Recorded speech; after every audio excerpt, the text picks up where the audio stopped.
1-ാം അധ്യായം 2-ാം വാക്യത്തിൽ നമ്മളോട് ഇങ്ങനെ പറയുന്നു: നിങ്ങളിൽ കരുണയും സമാധാനവും സ്നേഹവും സമൃദ്ധമായി ഉണ്ടാകട്ടെ. വാസ്തവത്തിൽ ആരോടാണോ നമുക്ക് ബന്ധമുള്ളത്, ആ ബന്ധം അവരിലുള്ള ഗുണവിശേഷങ്ങൾ നമ്മെ രൂപപ്പെടുത്തും എന്ന് നമുക്കറിയാം. ഉദാഹരണത്തിന്, മലയാളം നമ്മൾ സംസാരിക്കുന്ന ഭാഷയാണ്.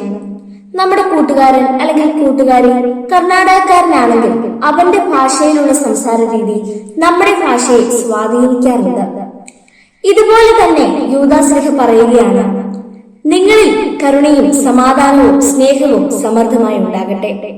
അതായത്, ആരാണോ കരുണയുടെയും സമാധാനത്തിന്റെയും സ്നേഹത്തിന്റെയും ദാതാവ്, നമ്മളിൽ കരുണയും സമാധാനവും സ്നേഹവും സമൃദ്ധമായി ഉണ്ടാകുമ്പോൾ ഈ ജീവിക്കുന്ന കർത്താവിനോട് നമുക്കെപ്പോഴും ഹൃദയങ്ങൾ തമ്മിലുള്ള ഐക്യമുണ്ടായിരിക്കുമെന്ന് നമുക്കറിയാം.